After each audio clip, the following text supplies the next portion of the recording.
اللہ الرحمن الرحیم۔ السلام علیکم ورحمۃ اللہ وبرکاتہ۔ حضرت مصعب بن عمیر رضی اللہ تعالیٰ عنہ مکہ مکرمہ سے تاریخ اسلامی کی اولین دعوتی سفارت پر یثرب پہنچے اور قبیلہ خزرج کے ایک رئیس حضرت اسد بن زرارہ رضی اللہ تعالیٰ عنہ کے یہاں سکونت پذیر ہوئے۔ انہوں نے ان کے مکان کو اپنی قیام گاہ، دعوت اسلامی کی نشرگاہ اور نبوت محمدی صلی اللہ علیہ وآلہ وسلم کے اعلان و اظہار کا مرکز قرار دیا۔ باشندگان یثرب بڑے پیمانے پر اس نوجوان داعی حضرت مصعب بن عمیر رضی اللہ تعالیٰ عنہ کی مجلسوں کی جانب متوجہ ہوئے۔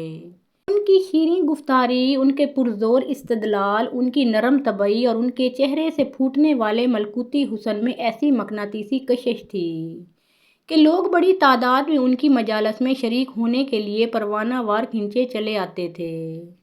ان سب کے علاوہ ایک دوسری چیز بھی تھی جو ان لوگوں کے لیے باعث کشش تھی، اور وہ تھی اللہ کی عظیم کتاب، جس کی آیات کی تلاوت جب وہ اپنی سوز و گداز میں ڈوبی ہوئی آواز اور دلکش و شیریں لہجے میں کرتے تھے تو سخت سے سخت دل موم ہو جاتے اور آنکھوں سے بے تحاشا اشکوں کا سیلاب رواں ہو جاتا، اور ان کی ہر مجلس میں کچھ نہ کچھ لوگ اسلام قبول کر کے مسلمانوں کی جماعت میں شمولیت اختیار کرنے کا فیصلہ کر لیتے تھے۔ ایک دن اسد بن زرارہ رضی اللہ تعالیٰ عنہ اپنے مہمان داعی اسلام حضرت مصعب بن عمیر رضی اللہ تعالیٰ عنہ کے ساتھ قبیلہ بنی عبد الاشہل کے کچھ لوگوں سے ملاقات کرنے اور ان کو اسلام کی دعوت سے روشناس کرانے کے ارادے سے نکلے۔ وہ دونوں بنو عبد الاشہل کے ایک باغ میں گھس گئے اور کھجوروں کے سائے میں ایک کنویں کے پاس بیٹھ گئے، اور حضرت مصعب بن عمیر رضی اللہ تعالیٰ عنہ کے گرد کچھ مسلمان اور بعض دوسرے لوگ جو ان کی زبان سے قرآن کریم کی آیات اور اسلام کی دعوت سننا چاہتے تھے، وہ سب جمع ہو گئے۔ وہ انہیں اسلام کی دعوت سمجھا رہے تھے اور اس کے اجر و ثواب کی خوشخبری سنا رہے تھے، اور لوگ ان کی گفتگو کے حسن سے مسحور خاموش ہمتاً گوش بیٹھے تھے۔ اسی دوران ایک شخص قبیلہ اوس کے سرداروں اسید بن حضیر اور سعد بن معاذ کے پاس پہنچا اور ان کو بتایا کہ مکے سے آیا ہوا داعی ان کے مکان کے قریب ہی ٹھہرا ہوا ہے، اور یہ جرأت اس کو اسد بن زرارہ کی وجہ سے ہوئی ہے۔ یہ اطلاع پا کر سعد بن معاذ نے اسید بن حضیر سے کہا، اسید، اس مکی نوجوان کے پاس جاؤ جو یہاں آ کر ہمارے کمزوروں کو بہکانے اور ہمارے معبودوں کو سفاہت و حماقت کی طرف منسوب کرنے میں مصروف ہے۔ اسے ڈانٹ کر کہہ دو کہ خبردار، آئندہ وہ ہمارے قبیلے میں قدم نہ رکھے۔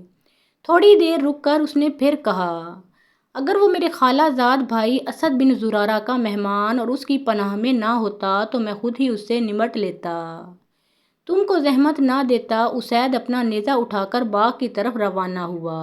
جب حضرت اسد بن زرارہ رضی اللہ تعالیٰ عنہ نے اس کو آتے ہوئے دیکھا تو مصعب بن عمیر رضی اللہ تعالیٰ عنہ سے بولے، مصعب، یہ اپنے قبیلے کا سردار، ان میں سب سے زیادہ حلیم و بردبار اور صاحب فضل و کمال شخص اسید بن حضیر ہے۔ اگر یہ شخص اسلام قبول کر لے تو اس کی اقتداء میں بہت سے لوگ دائرہ اسلام میں داخل ہو جائیں گے۔ اللہ کے دین کی دعوت اس کے سامنے پورے خلوص و دل سوزی اور سلیقے سے پیش کرنا۔ اسید بن حضیر ان لوگوں کے پاس پہنچ کر کھڑا ہو گیا۔ اس نے حضرت مصعب بن عمیر رضی اللہ تعالیٰ عنہ اور ان کے دوست کی طرف رخ کرتے ہوئے کہا، تم لوگوں کو ہمارے محلے میں آنے اور ہمارے کمزور لوگوں کو گمراہ کرنے کی جرأت کیسے ہوئی؟ حضرت مصعب بن عمیر رضی اللہ تعالیٰ عنہ نے اسید کی طرف چہرہ اٹھایا جو ایمان کے نور سے جگمگا رہا تھا، اور بڑے پرخلوص و دلکش لہجے میں اسے مخاطب کرتے ہوئے کہا، اے سردار، کیا آپ پسند کریں گے کہ میں آپ کے سامنے اس سے بھی اچھی بات پیش کروں؟ وہ کون سی بات ہے؟ اسید نے پوچھا۔ آپ اطمینان سے یہاں تشریف رکھیں اور غور سے ہماری باتیں سنیں۔ اگر پسند آئیں تو انہیں قبول کر لیجیے گا، اور اگر ناپسند ہوں تو ہم یہاں سے واپس چلے جائیں گے اور پھر کبھی ادھر کا رخ نہیں کریں گے۔ حضرت مصعب بن عمیر رضی اللہ تعالیٰ عنہ نے فرمایا، تم نے انصاف کی بات کہی۔ یہ کہتے ہوئے اسید اپنا نیزہ زمین پر گاڑ کر وہیں بیٹھ گیا۔ پھر جب حضرت مصعب بن عمیر رضی اللہ تعالیٰ عنہ نے اسے اسلام کی حقیقت سمجھائی اور قرآن کریم کی آیتیں پڑھ کر سنائیں تو اس کی پیشانی پر پڑی ہوئی شکنیں دور ہو گئیں۔ چہرہ خوشی سے چمک اٹھا اور وہ بولا، کتنی عمدہ ہیں یہ باتیں جو تم بتا رہے ہو، اور کتنا جلیل القدر ہے یہ کلام جس کی تم تلاوت کر رہے ہو۔ جب تم لوگ اسلام میں داخل ہونا چاہتے ہو تو کیا کرتے ہو؟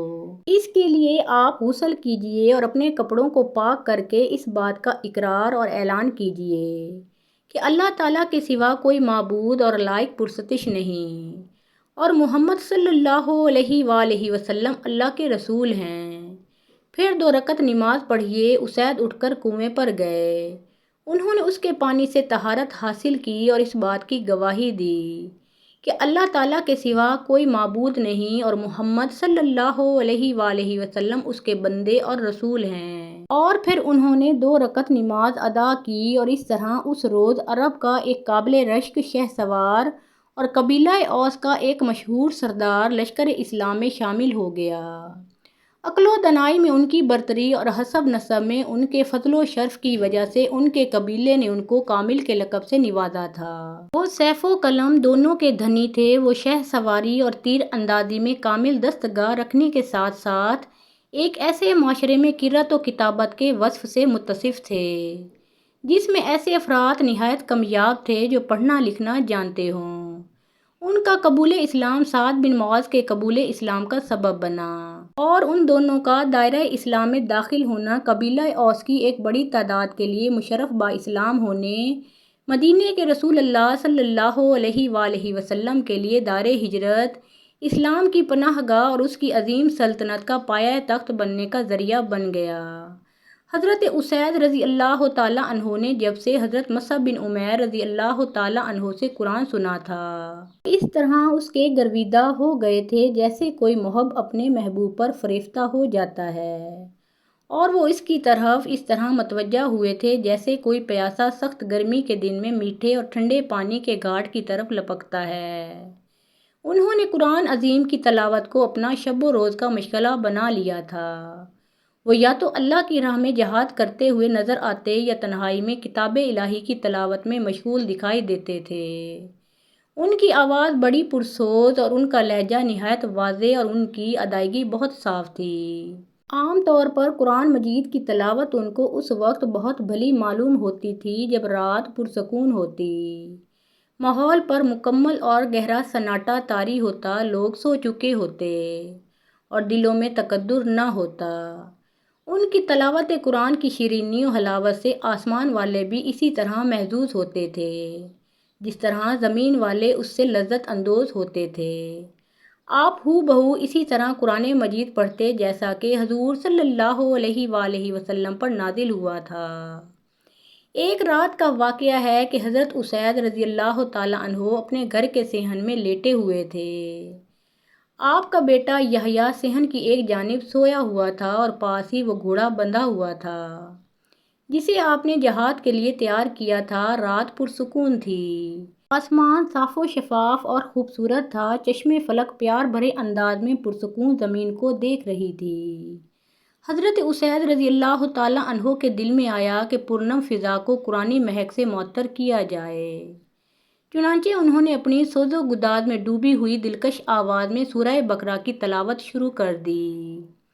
اچانک انہوں نے محسوس کیا کہ ان کا گھوڑا اس طرح اچھل کود رہا ہے جیسے وہ اپنی رسی توڑ لے گا۔ وہ خاموش ہو گئے۔ ان کے خاموش ہوتے ہی گھوڑا پرسکون ہو گیا۔ پھر جب انہوں نے دوبارہ پڑھنا شروع کیا تو گھوڑا پہلے سے زیادہ اچھل کود کرنے لگا۔ وہ پھر خاموش ہو گئے، گھوڑا پھر پرسکون ہو گیا۔ حضرت اسید رضی اللہ تعالیٰ عنہ نے وقفے وقفے سے تلاوت کا عمل کئی بار دہرایا۔ وہ جب بھی تلاوت شروع کرتے گھوڑا بھڑکنے اور بدکنے لگتا، اور جب وہ رک جاتے تو گھوڑا بھی پرسکون ہو جاتا۔ انہیں اپنے بیٹے یحییٰ کے متعلق یہ خطرہ محسوس ہوا کہ کہیں گھوڑا اسے کچل نہ دے، اس لیے وہ اس کو جگانے کے لیے اس کے پاس گئے۔ یکایک ان کی نگاہیں آسمان کی طرف اٹھیں تو کیا دیکھتے ہیں کہ آسمان پر بادلوں کی چھتری سی تنی ہوئی ہے۔ وہ ایسا خوبصورت اور دلکش منظر تھا جو اس سے پہلے کبھی ان کی نظر سے نہیں گزرا تھا۔ انہوں نے دیکھا کہ ان بادلوں کے ساتھ چراغوں کی طرح کی کچھ روشنیاں معلق ہیں، یہاں تک کہ ان کی نگاہوں سے اوجھل ہو گئیں۔ صبح کو رسول اللہ صلی اللہ علیہ وآلہ وسلم کی خدمت میں حاضر ہو کر جب انہوں نے رات کا واقعہ بیان کیا تو آپ صلی اللہ علیہ وآلہ وسلم نے فرمایا، اسید وہ فرشتے تھے جو تمہاری تلاوت سننے کے لیے آئے تھے۔ اگر تم نے اپنی قرأت کا سلسلہ منقطع نہ کیا ہوتا تو لوگ انہیں کھلم کھلا دیکھ لیتے، جس طرح حضرت اسید رضی اللہ تعالیٰ عنہ کو کتاب الہی سے غیر معمولی عشق تھا، اسی طرح انہیں رسول اللہ صلی اللہ علیہ وآلہ وسلم سے بھی بے انتہا محبت تھی۔ ان کے دل میں اکثر یہ تمنا کروٹیں لیتی رہتی تھی کہ ان کا جسم نبی کریم صلی اللہ علیہ وآلہ وسلم کے جسم مبارک سے مس ہو جائے اور وہ جھک کر آپ کے جسم مبارک کا بوسہ لے لیں، اور حسن اتفاق سے ایک بار ان کو یہ موقع نصیب ہو گیا۔ ہوا اس طرح کہ ایک دن حضرت اسید رضی اللہ تعالیٰ عنہ مجلس میں بیٹھے لوگوں کو نصیحت آموز کہانیاں سنا رہے تھے۔ حضور اکرم صلی اللہ علیہ وآلہ وسلم نے اس سے خوش ہو کر اپنے ہاتھ کی انگلی ان کی کوکھ میں ہلکے سے چبوئی تو انہوں نے کہا کہ یا رسول اللہ صلی اللہ علیہ وآلہ وسلم، آپ نے مجھے تکلیف پہنچائی۔ تو آپ صلی اللہ علیہ وآلہ وسلم نے کہا کہ اسید، تم مجھ سے اس کا بدلہ لے لو۔ حضرت اسید رضی اللہ تعالیٰ عنہ نے کہا کہ آپ کے جسم پر اس وقت قمیض ہے، اور جب آپ صلی اللہ علیہ وآلہ وسلم نے میرے جسم میں انگلی چبھوئی تھی تب میرے بدن پر کپڑا نہیں تھا۔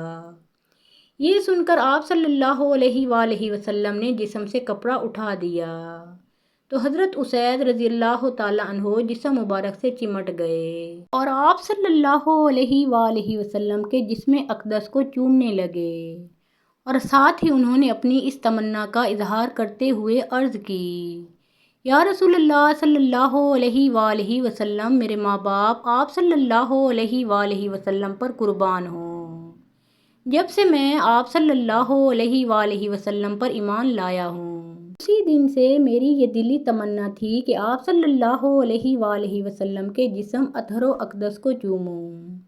اللہ تعالیٰ کا شکر ہے کہ آج میری یہ دلی تمنا پوری ہوئی۔